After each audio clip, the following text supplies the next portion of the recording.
Okay, merhaba.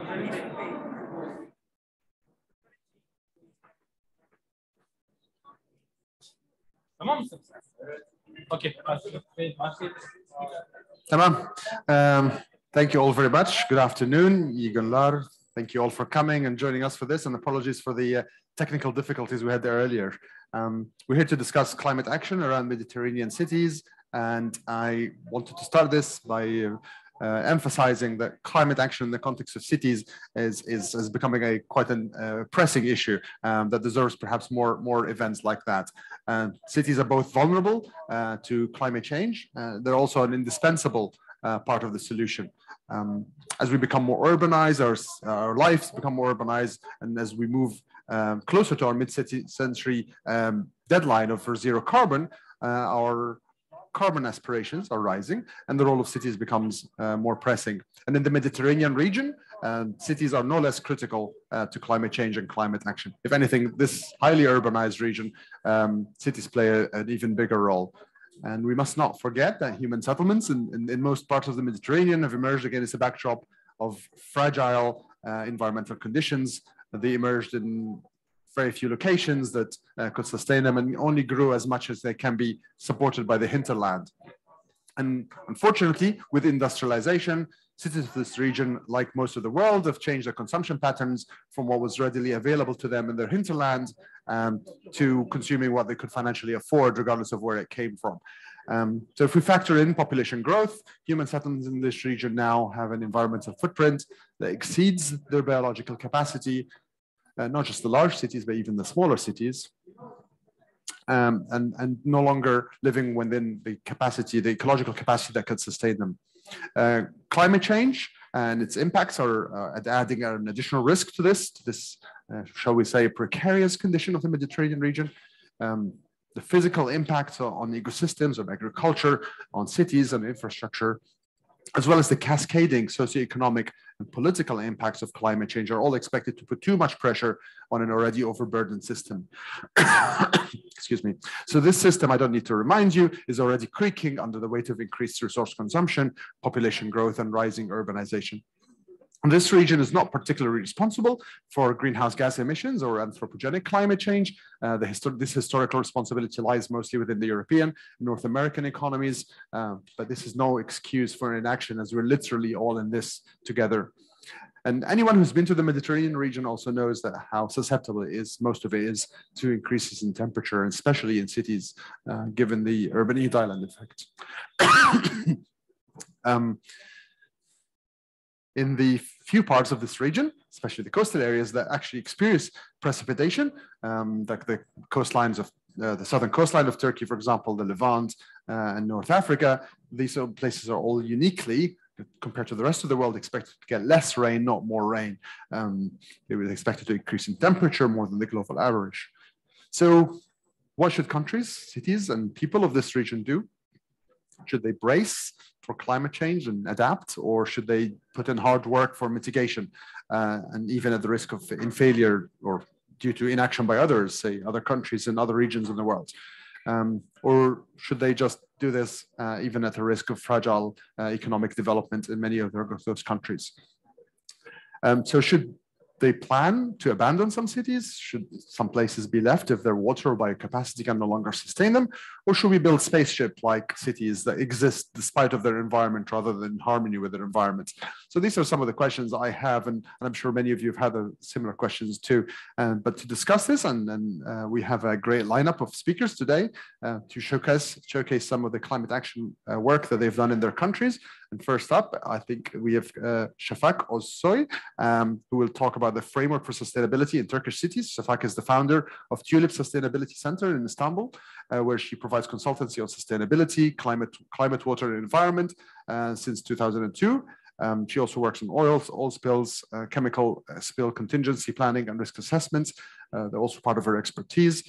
She's also a part-time lecturer at Özyeğin University. She has 35 years of experience, including 30 in the NGO as well.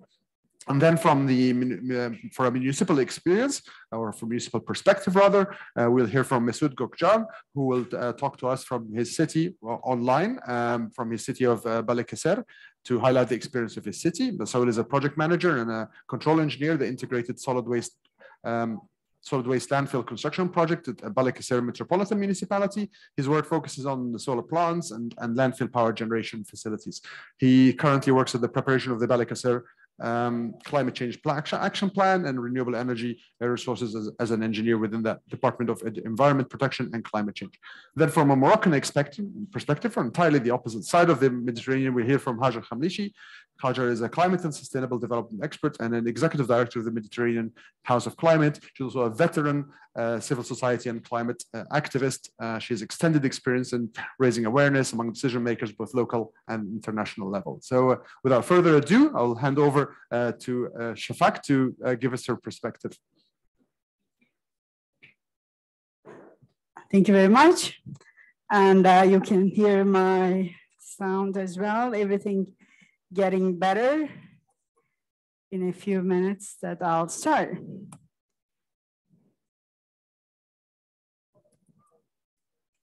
Yes, very good afternoon, everyone. And it's nice to meeting you. And I'd like to thank you to Mr. Chairman, as well as the distinguished panel.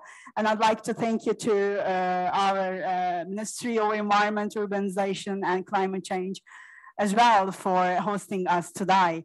I'd like to talk about today a little bit about the sustainability and what we can understand for that. And can you just get into the second slide? Or I maybe use it?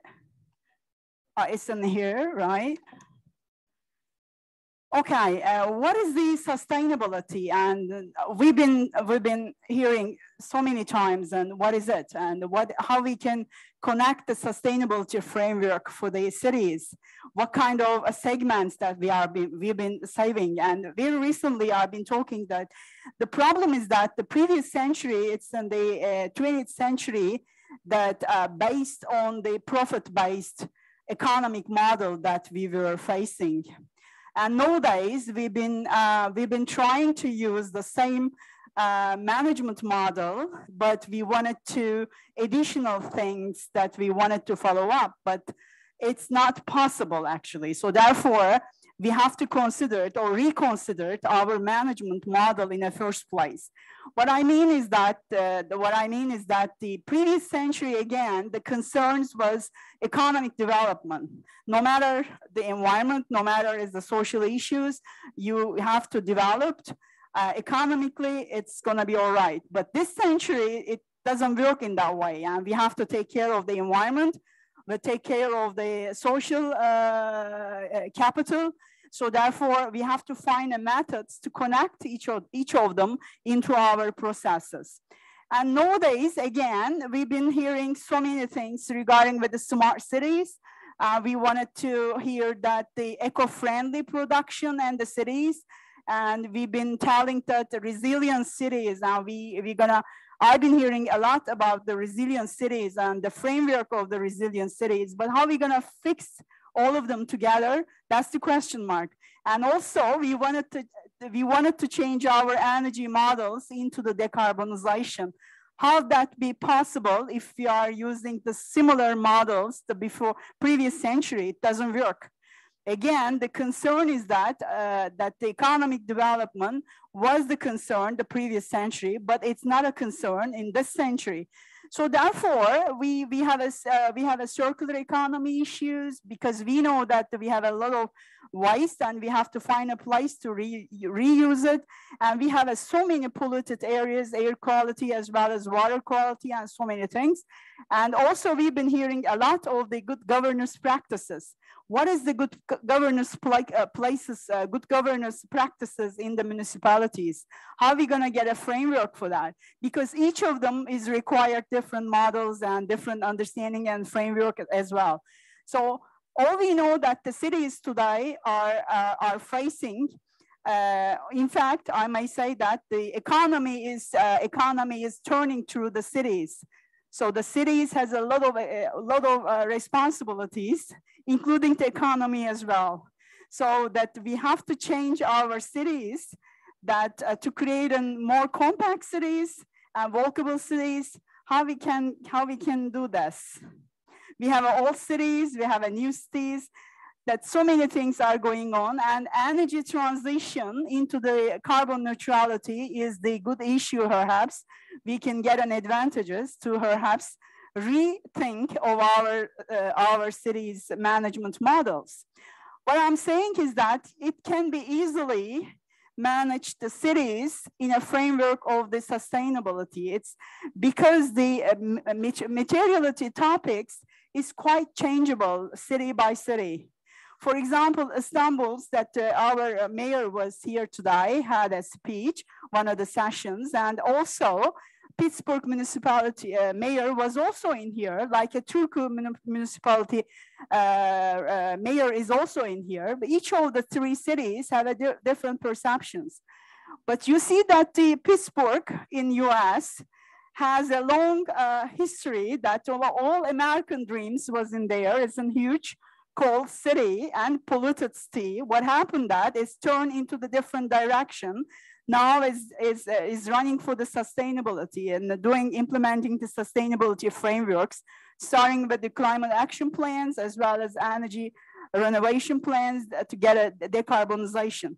I'm getting to summary with that. What I'm saying that the framework of the sustainability, then we can summarize it. We have to find a materiality topics for the cities, number one. And the number two is that we have to get a stakeholder engagement into the cities that normally, again, the previous century wasn't so important. We have a two-way communication, but when we have a CSR, corporate social responsibility, as well as on the other hand, we can say that the sustainability framework, then it becomes a multiple communication.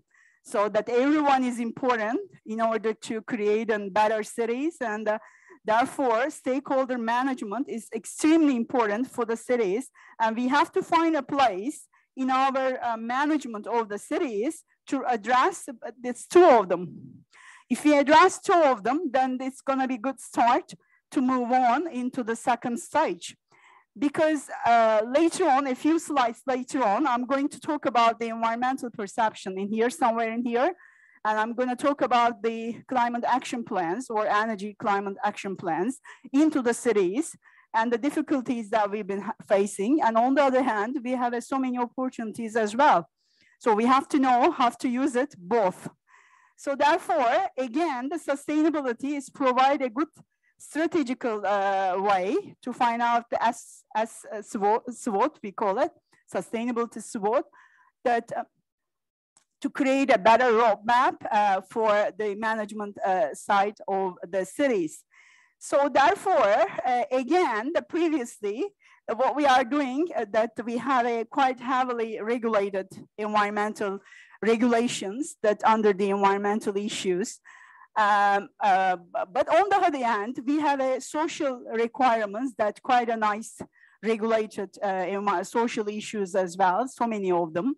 Again, we do have some missing points as well, but we have to collaborate through all of them. We have to connect each of them and to get a balance of them. If we couldn't get a balance, then we can't really improve the societies. We can't really improve our cities in a better way. What it means that we can't provide a better cities under this sustainability framework.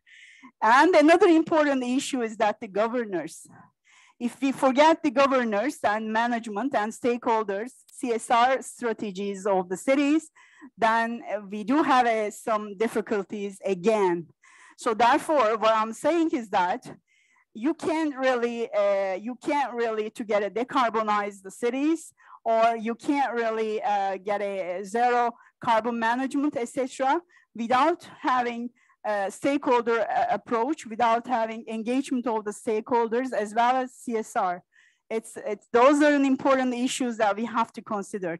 So therefore, this is the list of the reporting exercise that the cities Some cities in Turkey as well, I guess 2 of them, has already reporting to the CDP, and which is quite nice in Istanbul, and there's one more is reporting as well. I can't remember right now. This is quite good that the framework of the CDP is now addressing into their management model. They have a requirements, and the management part of the municipality are thinking, how are we going to address this, that, et cetera, et cetera.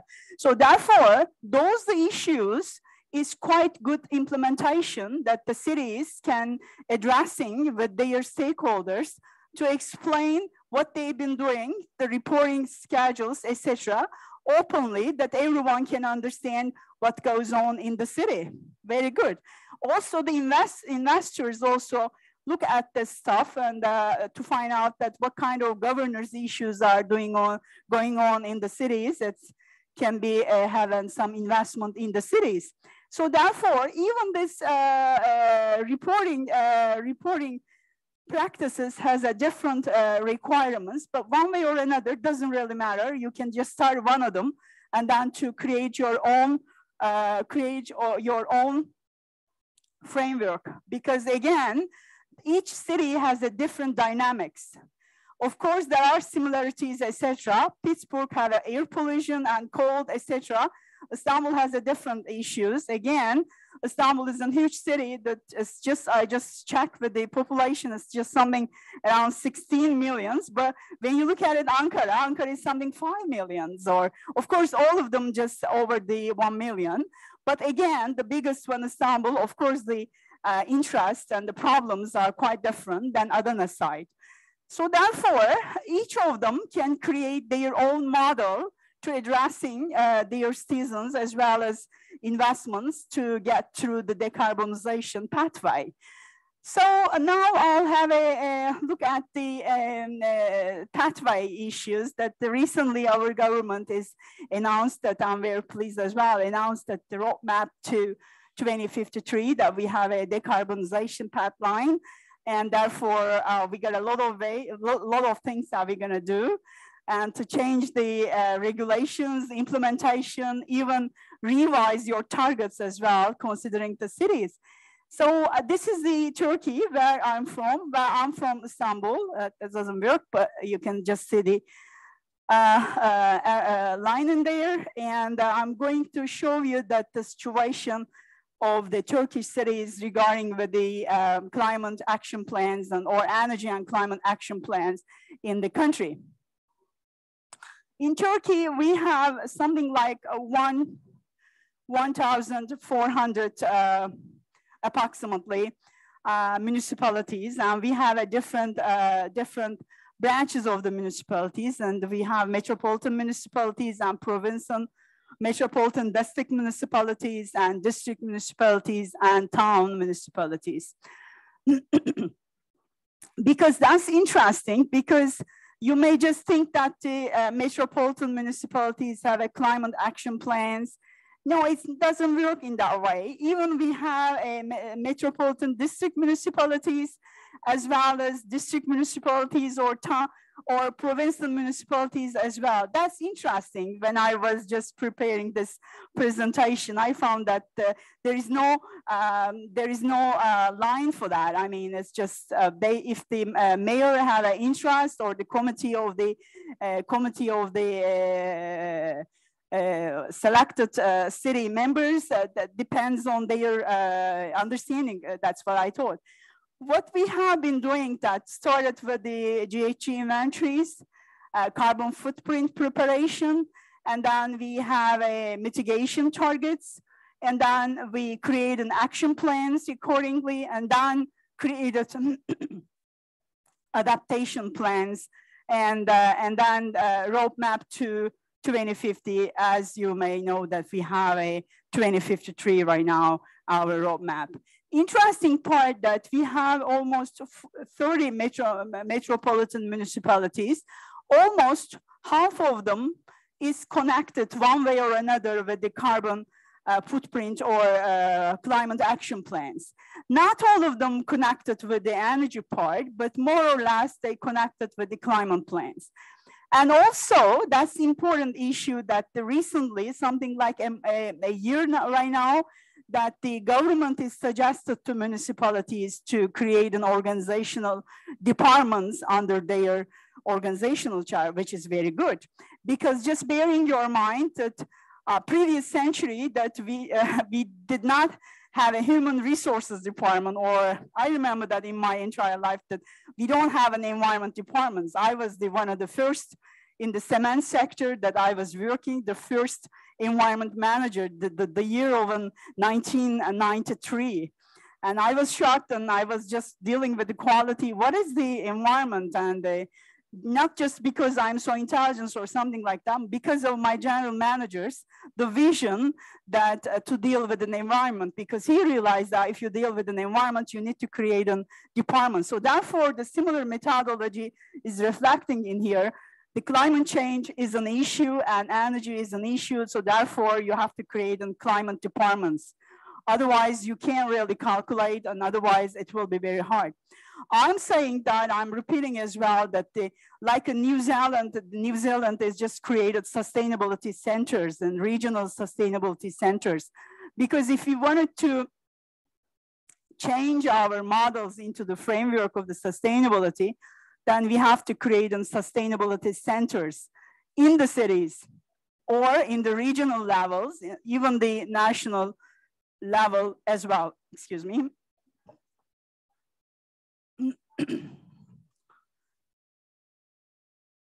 Oh, yeah.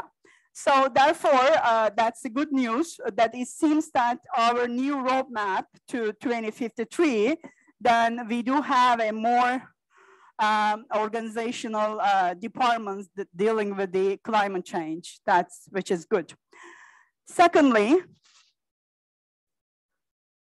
those are the cities that I tried to list it that have one way or another has a interest of the climate plans that like in Antalya, for example, Antalya, I just talked before coming here because we do have difficulties to find out the data, updated data to find out the correct data. So therefore I do have a recommendation at the end.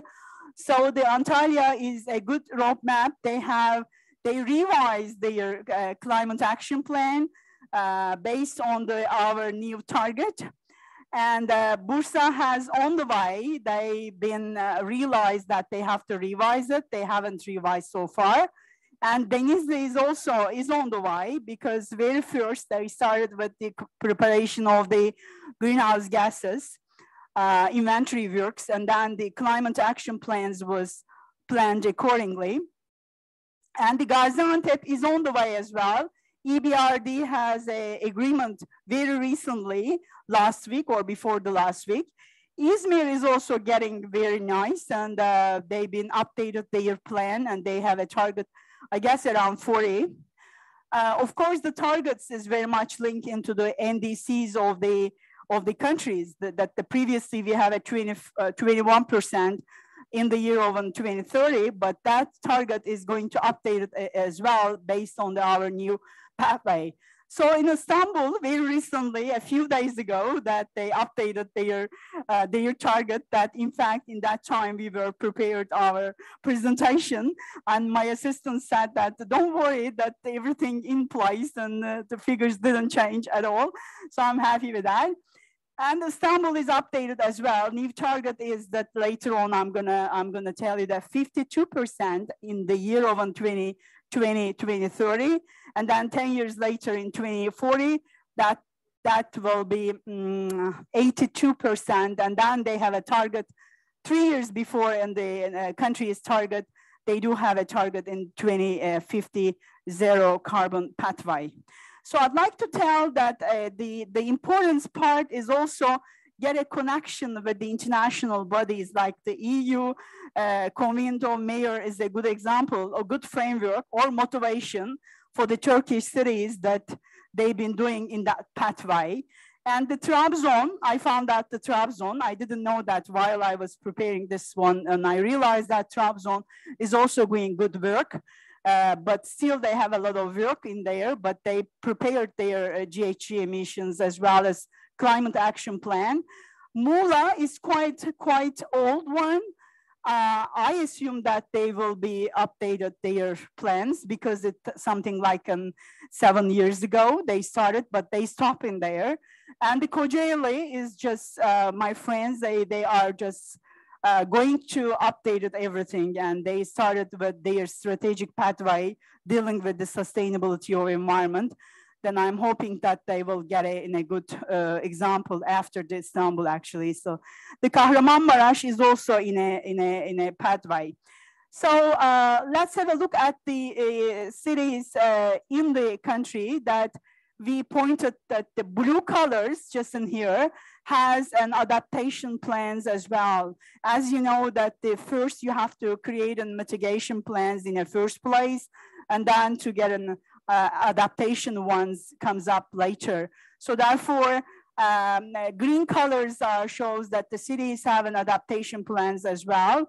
And the gray colors that pointed out that the cities that don't have an adaptation plans, but like in Erzurum, they started little by little, but still they have a lot of work to do.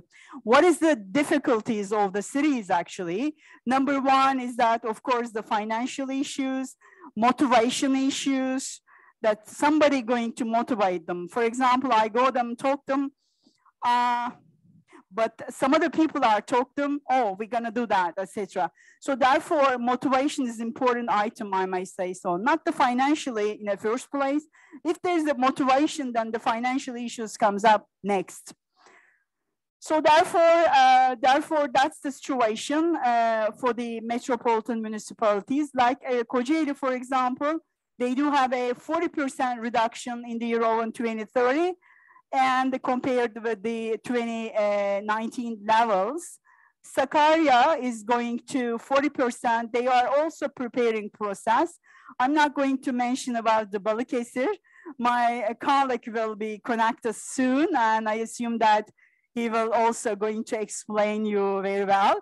Just before my slide, I found them, I mean, my assistant just found to check whether everything is okay. But I know that it's everything got okay in here, but he's going to explain nicely, I guess. And Izmir have a 40% reduction per capita emissions over 2030 compared with the levels of 2015. And Denizli is a good pathway, but again, the targets are slightly, targets are going to change. And almost the previous targets was based on the 21%, addressing with the NC national commitments, but now is going to change accordingly. But again, if you look at the map, we have still a lot of cities, let's say half of them has not done anything so far, but they have to start, and we need a motivation. But I think a new roadmap will create a motivation for the cities as well.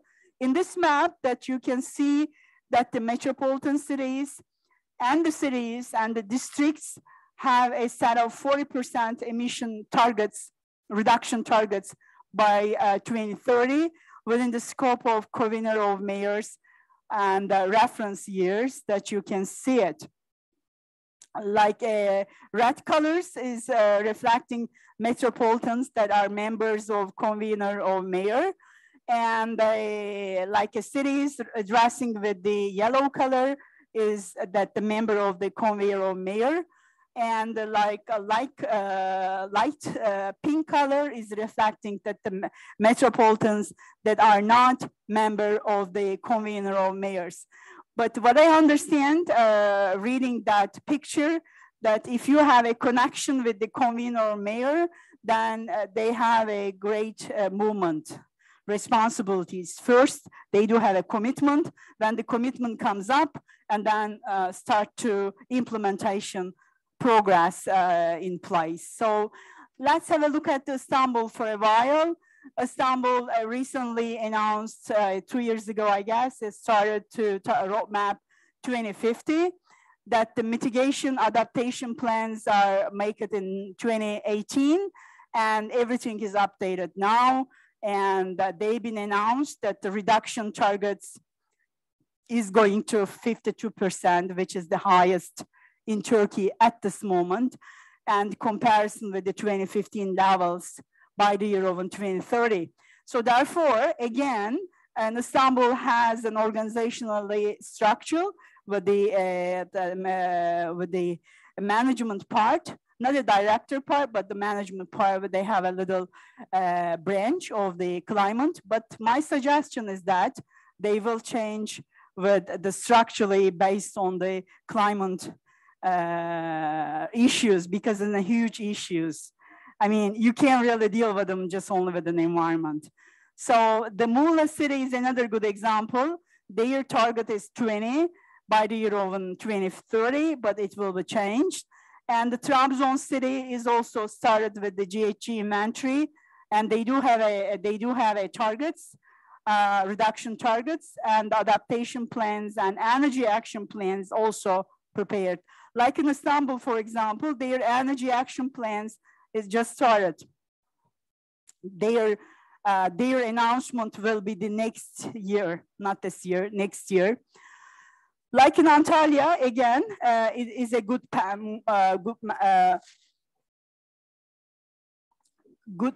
path, and they have a reduction targets already set, and they do have an organizational chart already in there as well, which is good efforts.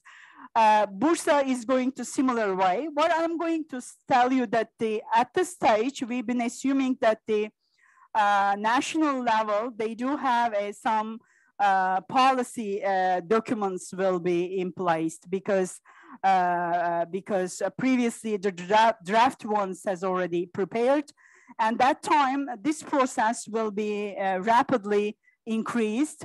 Like in Istanbul, for example, this is pretty new.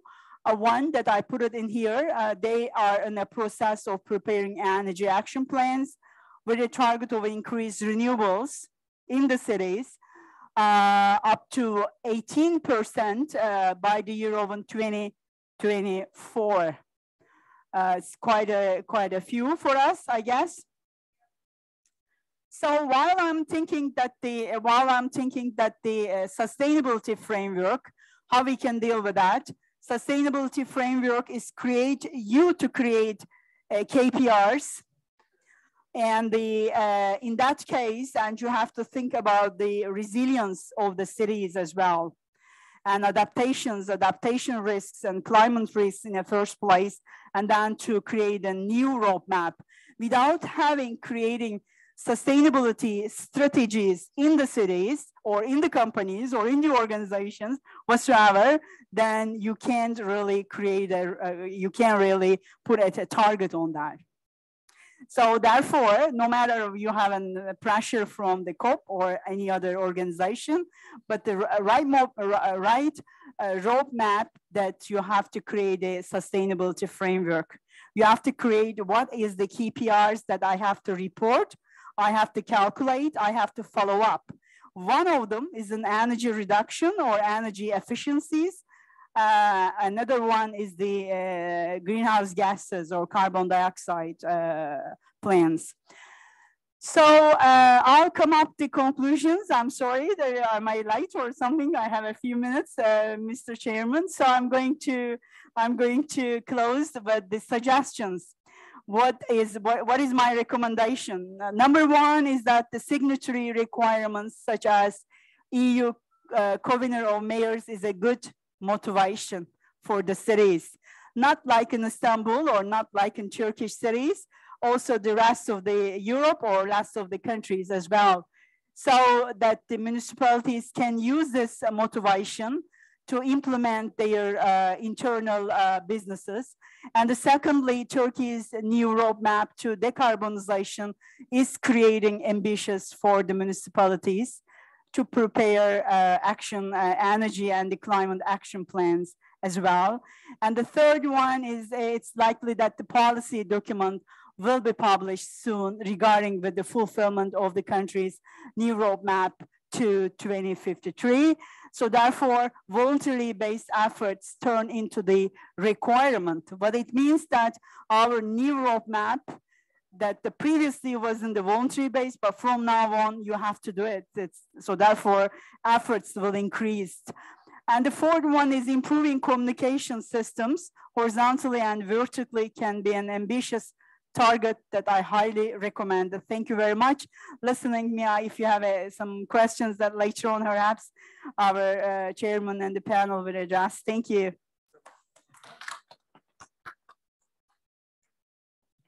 Thank you, Shafak, for this fantastic overview. I think a few things are fascinating about it. One is the need for realignment immediately with the national plans, the full decarbonization plans for 2053, and how they've surprisingly so quickly, within weeks, have been implemented in some cities, already picking up on that as a mandatory requirement within Turkish cities. So, and then the second thing obviously was adaptation, as we've all heard the pressing adaptation needs. It was amazing, all the cities on your map, the southern cities, which have the drought issues and the wildfires issues, they're all the ones that had the adaptation plans, and some of the cities in the north as well, which tend to suffer from flooding. So it was great to see how that responded to the more pressing nature. So for more deep dive, I think we have Masoud Gökçen from the city of Balakesia, who will tell us in more details about his own experience and the experience of Balakesia Metropolitan Municipality on climate action. So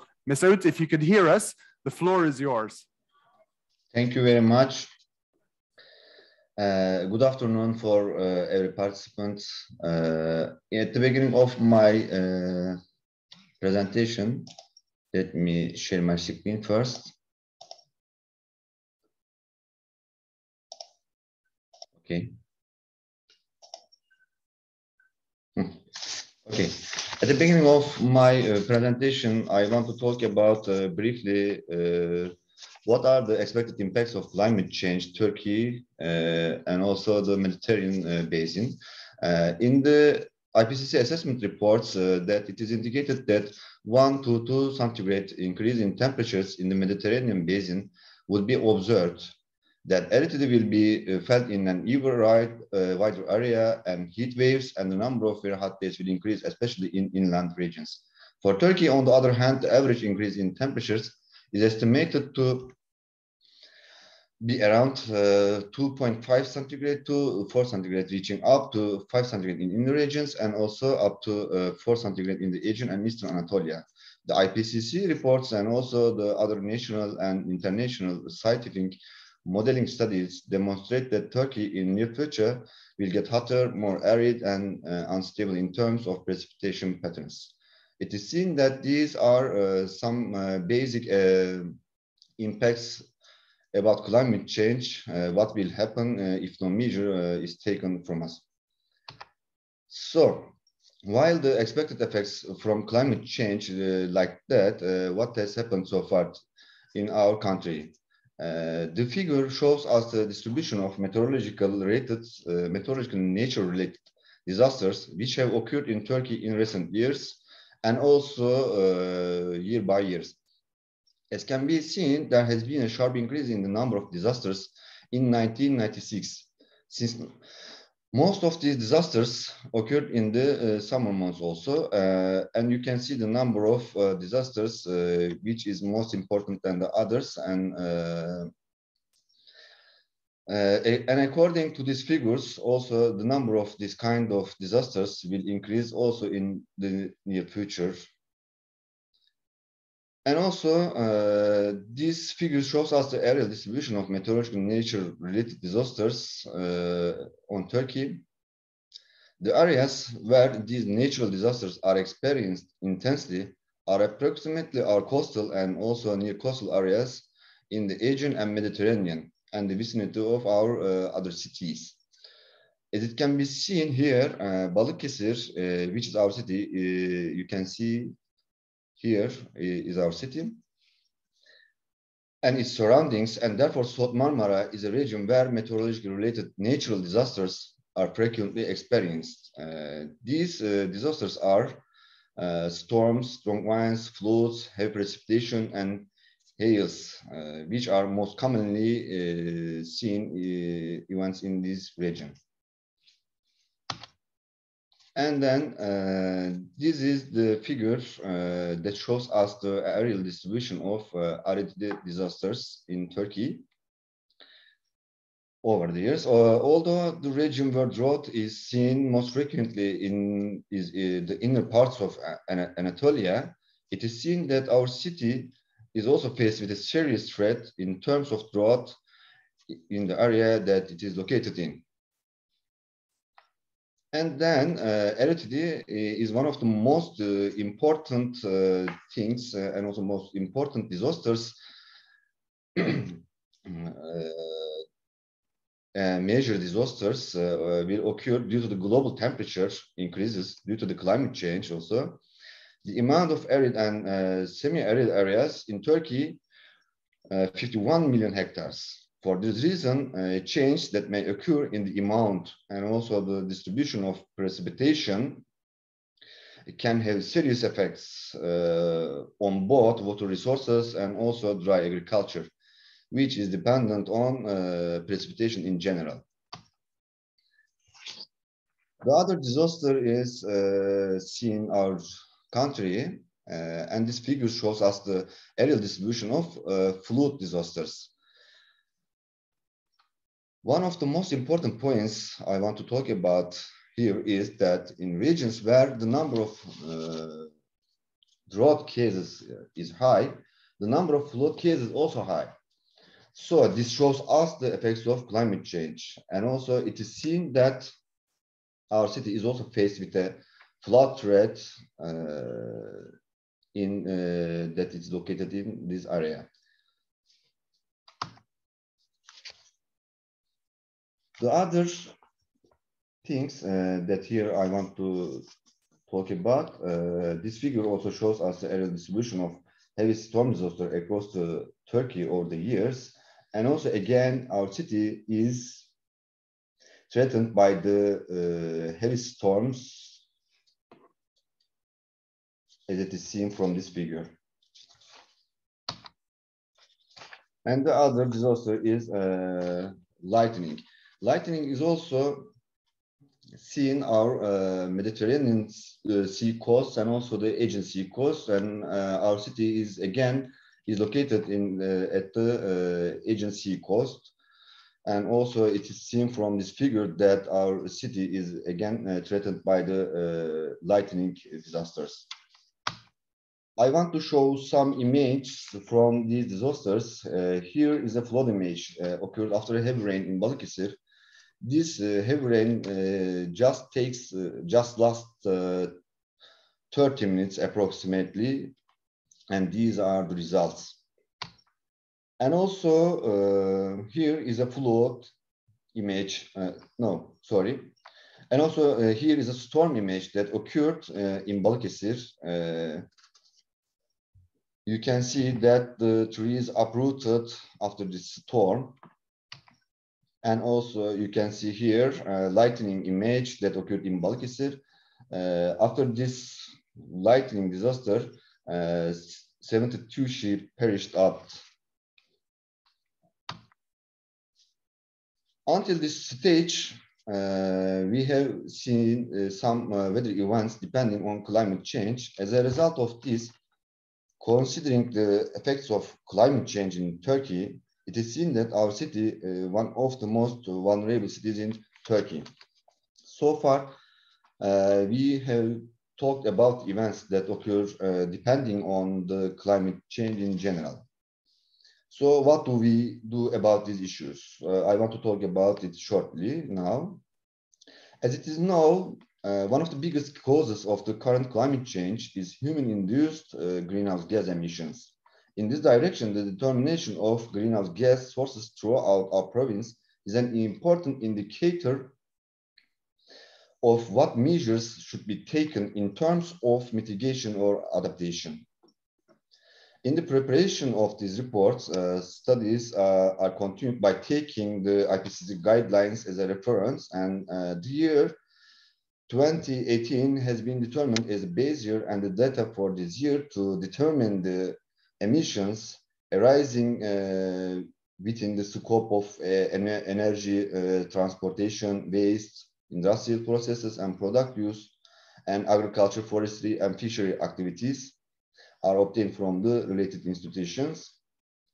And you can see our total and per capita carbon dioxide equivalent at this image. And also the emissions was calculated using the CIRES program, and emissions data also be submitted on the international platform through the international organizations. One of them is CDP, and also we signed the Covenant of Mayors at last month.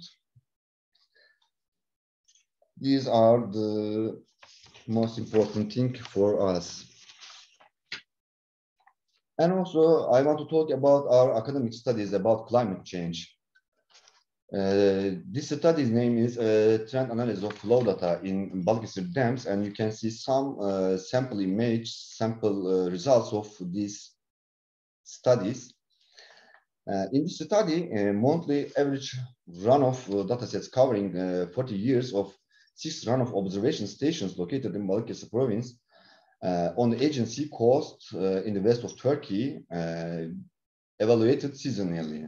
And also here we used innovation trend analysis in this study, and the temporal trend change of the runoff in the central and north region basin revealed.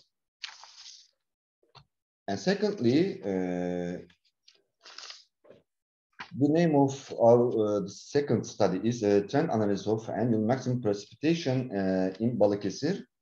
The aim of this study is to determine the highest annual precipitation trends from 1957 to 2015 in Balakesia.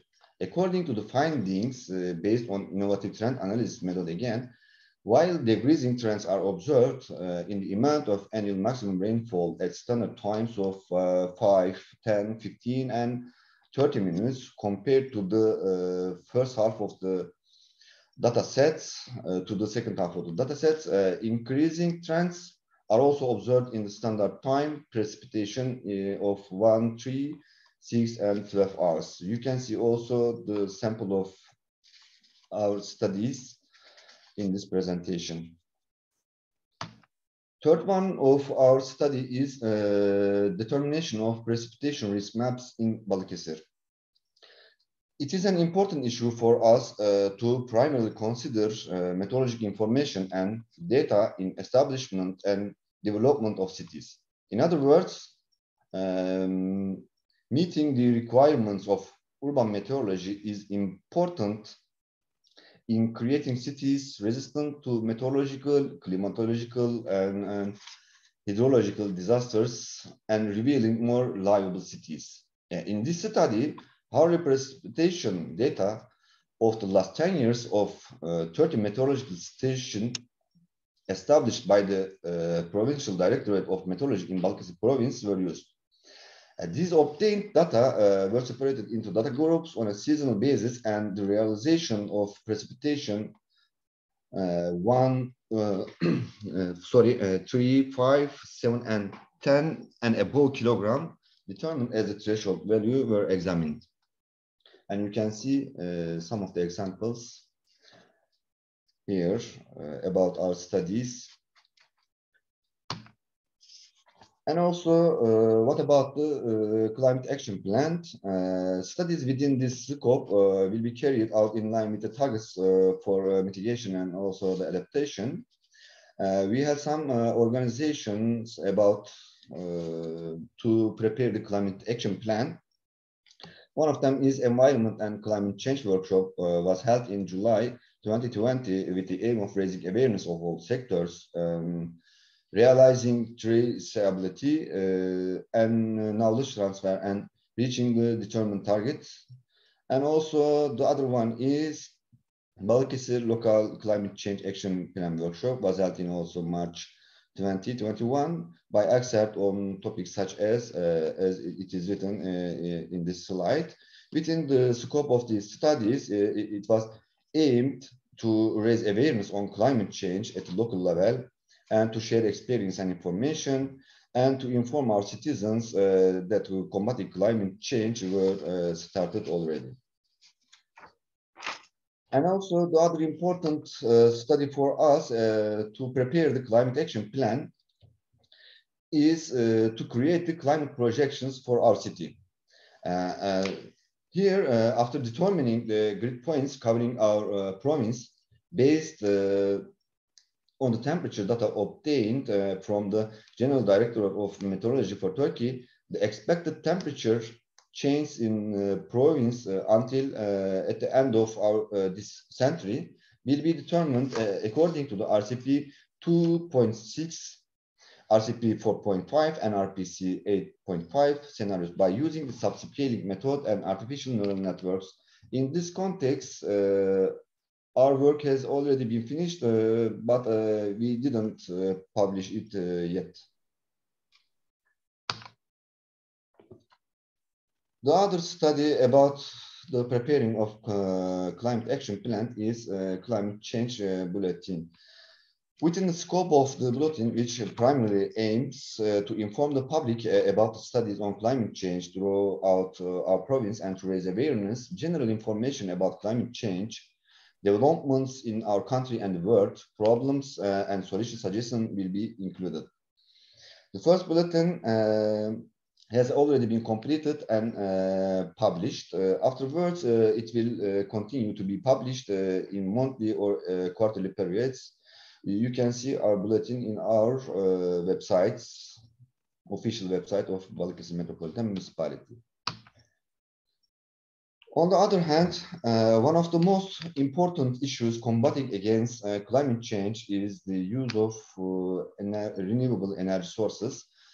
In this direction, we have carried out studies to determine the current potential with the existing renewable energy facilities in our province. So, in this context, we are located in a region with a very productive potential, especially in terms of wind and biomass. In the coming years, we will carry out studies to evaluate this potential and increase the share of renewable energy in electric generations. You can see here the installed power and also the royalty of Turkey, energy generation, electricity production. Here, in this direction, to use the renewable energy resources, we installed a solar power plant, the construction of which was completed from power generation based on the renewable energy sources. We also have another solar plant under construction. We plan to increase this even more in coming years. Rooftop solar power plants are more preferred for us, both in terms of the use of area and in terms of on-site consumption of the produced energy. This is one of the most important issues for combating climate change. And last one, as it is known, according to the latest IPCC evaluation reports, methane gas has 28 times more value than carbon dioxide in terms of global warming potential. Another topic that we attach importance to is the reduction of greenhouse gas emissions and generation energy from renewable sources through the power plants which generate methane formation from landfill gas. These are all what I want to say. And I want to thank you all of the participants here, and I want to say good afternoon all of you.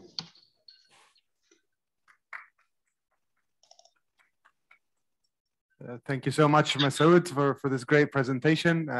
Teşekkürler. We're pleased to see that Your municipality is doing such great effort on, first of all, understanding climate risk, modeling climate risk, doing localized research, and also doing some awareness work as well. So it's all very heartwarming to see all of this work coming along. And thank you very much for sharing that with us. So for our last presentation, to finish us off, and last but certainly not least, we would like to hear from Hajar Khamlishi, who will talk to us today about experience of Moroccan cities.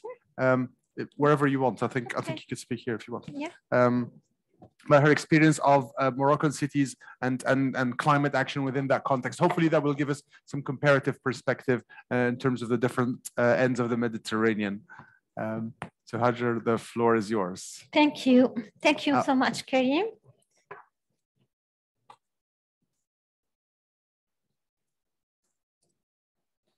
Thank you so much, Karim. Thank you for the host, our Turkish Pavilion, and the presenters.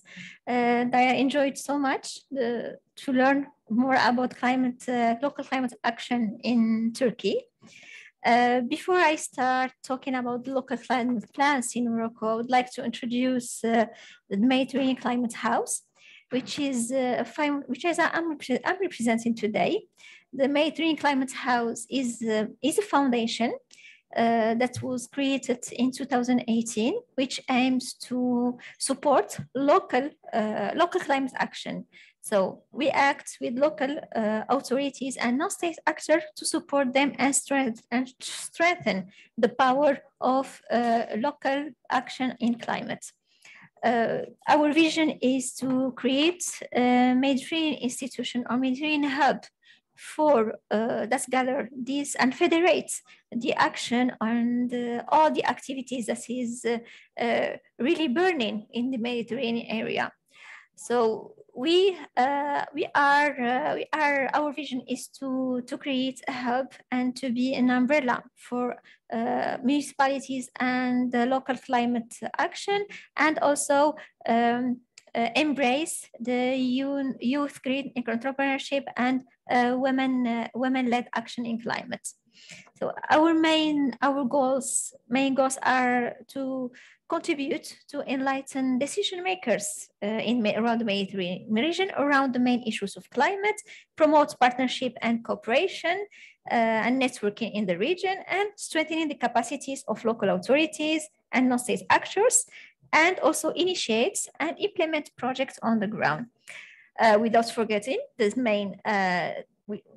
main important things, which is developing an advocacy, a common advocacy for local governments and local authorities for climate action. So we just started implementing our work, or starting developing our work recently this year with the new strategic plan, and also starting collecting the membership of different Mediterranean actors. Therefore, I would love also to give a very brief overview. I know it's late, it's the end of the day, so I promise I'm going to be very, very brief. Sector point, 5 points, okay, 5 minutes, okay. So the National Climate Plan in 2020-2013 in Morocco is drawn up using a participatory approach. It sets out the climate objective of the National Sustainable Development Strategy of Morocco according to 5 pillars: the establishment of an improved climate governance, strengthening resilience in facing climate change, accelerating the transition to a low carbon economy, and the inclusion of local territories in the climate dynamic in its overall, and strengthening the human and technological and financial capacities. So as parts of the local variation of climate issues in Morocco, there is 9 local climate plans at different stages of implementation, which 2 have already been developed and started its implementation in the ground. 7 of them are in the final validation phase. So these climate plans are drawn up based on the profiles of both climate, greenhouse gas emission, and vulnerability of climate hazards, for which the IPCC concept has been applied by considering the following 4 components: mostly exposure, sensitivity, potential impacts, and adaptive capacity. The objectives of those climate plans, but they have all of them has these four common objectives that are around identifying the foreseeable impact of climate change that may occur at the level of the regions, populations, natural resources, and socioeconomic activities, understanding how climate change is already taken into consideration by stakeholders in the region, identifying the adaptation and mitigation needs felt by the population, but not met due to lack of resources. And last, develop a portfolio of priority sector adaptation and mitigation projects, including pilot demonstration projects. Identifying also the accompanying measures and to guide the policies and actions of the regions by anticipating a foreseeable impact of climate change. So to build also strategy around an integrated vision relating to regional action strategy, and to take ownership of the development local plans and the identification of the challenges posed by the climate change and stakeholders. And this is very, very important point, because at local level, usually we don't engage meaningfully within the national strategies. Very easy, because it seems to be like the local priorities and challenges seems different and perceived differently by the local actors and the local decision makers. So the process and the approach it was really relying on making it was piloted by the Ministry, of course, of Environment and Sustainable Development, but it was really meant to be a bottom up from the vision of the localities to be embraced and taken into consideration. So the consistency, it doesn't differ much. That's what presented our colleague Shafaq at the beginning, which is mainly aimed to implement the two objectives of mitigation and adaptation. The mitigation that involves limiting the impacts of the city on climate by reducing greenhouse gas emissions, and the adaptation that involves reducing the vulnerability of the territory in a context where the impacts of climate change can no longer be fully avoided, even with significant mitigation efforts. So in its consistency, there is the analysis of the local situations in local climate plan, the trend analysis of greenhouse gas emissions, design and development of priority adaptation plan, and the establishment of climate action awareness information plan, and the monitoring and evaluation system. The two local climate plans that are already on the pipe on implementation are mainly in Marrakesh city and Agadir city. Those two cities have things in common. So maybe the two of them are touristical cities, and they have the agriculture sector is important and relevant in the economic tissue locally.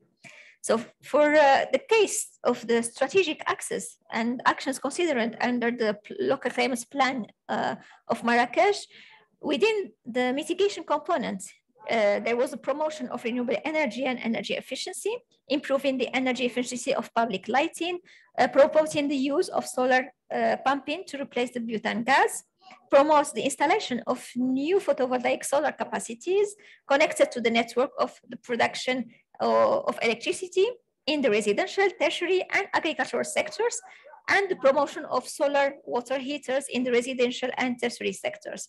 The sustainable mobility, for example, promoting electrical motorcycles, and the exemplarity tracts of public administration that they have to be the first ones to make the step towards sustainable solutions during the buildings and the mobility also.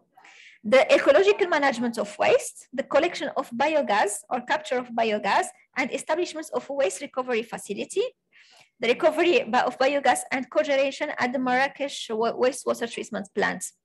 Within the adaptation components, we have the integrated management of water resources to face climate change, and the adoption of resilient agriculture with 3 items, mainly the selection of species resistant to high temperatures, analysis of growth risk for the entire agricultural sector, and strengthening the surveillance by establishing better information collection and early warning systems. Regarding the city of Agadir, the regional GHG inventory of the region Susmasa Daraa, which gathers the main city or central city Agadir and the other small villages and cities, was resulting of around 4,100 gigatons equivalent CO2 from CO2, CH4, and N2O, as well as the other greenhouse gas emissions. And that is equivalent to, that corresponds to 1.57 ton equivalent CO2 per inhabitant. So all emissions at regional level represent 6.68% of national emissions. And as national level, the energy sector is the dominant emitting sector, emitting 44% of the total Susmasa region emissions. Then comes agriculture with 33% and the industrial processes and with 70% and waste with 6%. So the adaptation components of Agadir's local climate plans was the major part of it was about water resources management, with 43% as the budget allocated from the portfolio of the whole project in the local plan. Then the agriculture, then comes after it the industry, then the habitat and agriculture, then the littoral, which is the fishing sector and biodiversity and forests.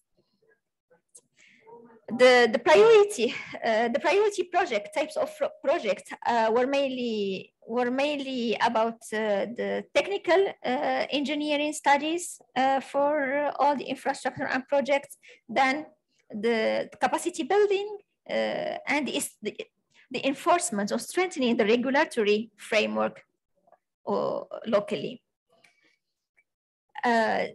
The portfolio of the project is around 122 million euros for the Susmasa region, divided from the projects from 9 projects with 71 million euros regarding only flooding, that are aiming to build resilience to flooding, and the part it was allocated for the other priority accompaniment project.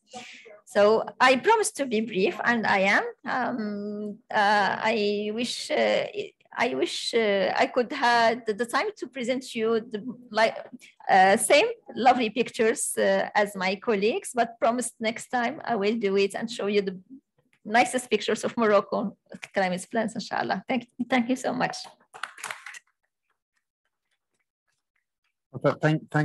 Thank you, Hajar, for painting this picture with your words, and then for highlighting all the adaptation and mitigation measures, both in Agadir and in Marrakesh on climate action. And once again, thanks to Shafak, and thanks to Masoud, who I don't know if he's still here, but if you can hear us, Masoud, thank you for sharing your experience with us. And thanks to everyone who has been with us until 6:30. We really appreciate it, and hopefully we'll see you all again next year. Well, thank you.